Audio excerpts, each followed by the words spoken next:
এখন হচ্ছে বাজে 10:30 রাত্রির।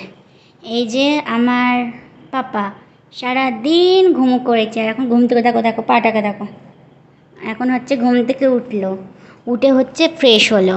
সারাদিন তো আমি কোনো চেঞ্জ করতে পারবো না, খুব ওই দেখো এটা কী বলছে বলে দাও নালিশ করছে সবার কাছে। হ্যাঁ, মামা নালিশ করে দিচ্ছে, তাই সারাদিন তো আমি কোনো চেঞ্জ করাতে পারবো না এখন, তাই বাবু ফ্রেশ হলো, ফ্রেশ, তাই না পাপা? তাই না? এই জামাটা তোমার পছন্দ? এই জামাটা তোমার পছন্দ হয়েছে? কেমন আছো সব আমার মিষ্টি মিষ্টি বন্ধুরা? Welcome back to my channel. আজকের ভিডিওটা স্টার্ট করছি একদম এই 10:30 থেকে। পাপা হচ্ছে এতক্ষণ খেলছিল, তোমরা দেখলে। এখন একটু কোলে নিয়ে বসলাম। এই তোমাদের দাদাভাই হচ্ছে গেছে নিচে খেতে, তারপরে এসে ও নেবে, তারপরে আমি যাব হচ্ছে জল গরম করতে একটু। আর পাপা এখন থেকে পুরো চললো, কতক্ষণ জাগবে তার নেই ঠিক, একদম সকাল অবধিও জাগতে পারে, না হলে ঘুমোতেও পারে, সেটা পুরোপুরি পাপাই জানে যে পাপা হচ্ছে এখন কি। হ্যালো সবাইকে, এখন হচ্ছে 1টা বাজতে আর 2-3 মিনিট বাকি বেলা।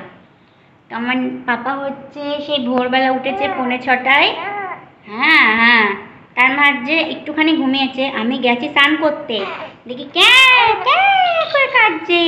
আমি আবার ছুটতে ছুটতে চলে এলাম স্নান না করে। দেখেছো? দেখো, ওই তোমাদের সাথে গল্প করতে শিখে গেছে তোমাদের রায়ান সোনা, দেখতে পাচ্ছ? এটা হচ্ছে আমার রাজবীর, জানো?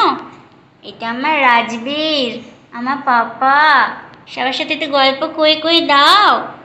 কি বলছে সবাই? সবাই কি বলে জানো? বলে পাপা একটুও দুষ্টুমি করে না। হ্যাঁ, কিন্তু মিমিরা তো জানে না পাপা কত দুষ্টুমি করে। পাপা সারা রাত জেগে থাকে। পাপা একটু বলে দাও সবাইকে, তুমি কি কি করে একটু বলে দাও। দেখছে নিজেকে।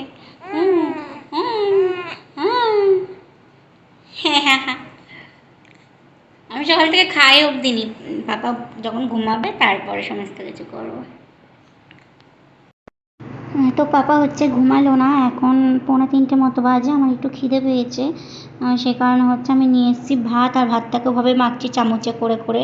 ওই কি ঝিঙে না কি একটা তরকারি করেছিল, ওইটা একটু নিলাম। আমি খাই না যদিও সবজি। আলু ভাত এখন মাখবো কী করে, পেঁয়াজ কাটতে হবে, আবার লঙ্কা ডলতে হবে, সেই কারণে হচ্ছে খেলাম না, এগুলো দিয়েই হচ্ছে খাচ্ছি আর ভিডিও এডিট করছি। পাপা হচ্ছে পাশ থেকে গান করছে, শোনো তোমরা। এখনই হচ্ছে কান্না শুরু করবে, কারণ হচ্ছে ওকে নিয়ে এখন ঘুরতে হবে, সেই কারণে একটুও শুয়ে থাকতে চায় না, সবসময় এরকম কোলে কোলে ঘুরে বেড়াতে হয়, যে যতক্ষণ জেগে থাকে ততক্ষণ। তারপরে হচ্ছে পাপা ঘুমোলো, আর আমি এখন টাইম পাই না ঘরটাগুলো ভালো করে গোছানোর। যেই ঘরটাতে রয়েছে সেই ঘরটায় দিনের মধ্যে 10-12 বার করে ঝাড় দিচ্ছি, কারণ আমার পজিশনে হচ্ছে খুব নোংরা করে, তো সেই কারণে আমার ঘর এতবার করে ঝাড় দিতে হয়। আর এই ঘরে আসার ইদানিং টাইমই পায় না, এই যে তাই এখন একটু গোছগাছ করে এখন হচ্ছে ঘরটাকে একটু ঝাড় দেবো। পাপা শুয়েছে, তারপরে হাত মুখ ধুয়ে একটুখানি জল টল গরম করার আছে, সেগুলো করে আমার খুব ক্লান্তি লাগছে, আমি হচ্ছে ঘুমাবো। কিন্তু ঘুমিয়ে পড়লে আবার মনে হয় না এই কাজগুলো একটু বাকি রয়েছে, কাজগুলো করলাম না, ভালো লাগে না, জানো না। তো অনেকে বলো নোংরা, এই ও ভিডিওর মানুষদের কথা বলছি না, এমনি আমার চেনা পরিচিত মানুষদের কথা, তো বলতেও পারো, আমার কোনো কিছু যায় আসে না, কারণ এখন নয় পাপা আছে, আর আগে আমার শরীরের কন্ডিশন কোনো সময় ভালো যায় না যে আমি এত কিছু করব। তো যেমন আছি তেমনই ভালো। মনটাকে পরিষ্কার রাখো ভাই, ঘরটাকেও গোছাও। আর পাপার সব জামা কাঁথা সব ঝুলছে, এখন তোমাদেরকে বললাম যে এখানেই রাখি। আর এখন হচ্ছে চলে এসেছি এই ঘরে এসে এখন হচ্ছে এই যে এগুলোকে একটু গোছগাছ করে নিচ্ছি, বারবার করে একটু ঝেড়ে রাখি, কারণ দেওয়ালের ওই সিমেন্টগুলো মাঝে মাঝে একটু পড়ে, তো ভাবে একটু ঝেড়ে ঝেড়ে রাখি, নাহলে হট করে দেওয়ালে পাপা হিসু করে দিল, তারপর ওটা চেঞ্জ করতে গেলে ও পাপা কাঁদে, আবার তাড়াহুড়ো তখন হয়ে যায়, যে ডাইপার এগুলো সমস্ত কিছু যখন সরাচ্ছি, সরিয়ে হচ্ছে এই জায়গাগুলোকে ঠিক করব, তারপর হচ্ছে জায়গাগুলোকে আমি একটু পরিষ্কার করব। আর এখান থেকে এগুলো অন্য জায়গায় নিয়ে যাওয়ার কোনো রাস্তাই নেই, যদি কোনো 3 থাকের কোনো জিনিস থাকতো এগুলো সব রাখা যেত, আর হচ্ছে একটা যদি ওয়ার্ড্রপ থাকতো পাপার জিনিসপত্রগুলো রাখার, তো দেখি আস্তে আস্তে কবে হয়, সবই ওপরওয়ালার ইচ্ছা। মধ্যবিত্ত সংসারে সমস্ত কিছু একেবারে হয়ে ওঠে না, এই হচ্ছে ব্যাপার। তো এখানে যে কটা জিনিস রয়েছে প্রত্যেকটা জিনিস আমার দরকার, প্রত্যেকটা জিনিস আমার সবসময় হচ্ছে লেগে থাকে। বিশেষ করে দুধের জিনিসটা তো লাগেই।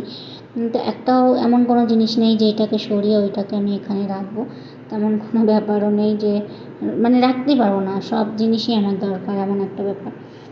এই দেখো এখন হচ্ছে তোমাদের দাদাভাইয়ের প্যান্ট ট্যান্টগুলোকে এখান থেকে সরাবো। ও হচ্ছে মানে প্রচণ্ড পরিমাণে নোংরা করতে শুরু করে, জানো না। এখানে মগে করে জল নিয়ে ছোট্ট একটু ন্যাকড়া টাইপের নিয়ে নিয়েছি, ওইটাকে দিয়ে হচ্ছে এখন আমি ডলে ডলে ডলে ডলে পরিষ্কার করছি। মেন কথা প্রচণ্ড পরিমাণে ঝুল আসছে কোথা থেকে কি জানি, এই ঘরে একটু ঝুল টাইপের ভরে যাচ্ছে, আর চুলের যত্ন নিচ্ছি না, সে কারণে তো চুল উঠছে। কোনো জিনিসেরই যত্ন না নিলে সেটা টেকে না, চুল হোক আর ভালোবাসার মানুষ হোক আর কোনো সম্পর্ক হোক। এই দেখো কেমন হচ্ছে মানে চুল ভর্তি, আর এই সাদার মধ্যে বেশ বোঝা যাচ্ছে জিনিসটা, ভাল লাগছে না। আর এই হচ্ছে ব্যাপার, নোংরা একদম পছন্দ না, তাও মানে নোংরা হয়ে যাচ্ছে। তাহলে ভিডিওটা এতটুকুই ভালো লাগলে লাইক করে দিও।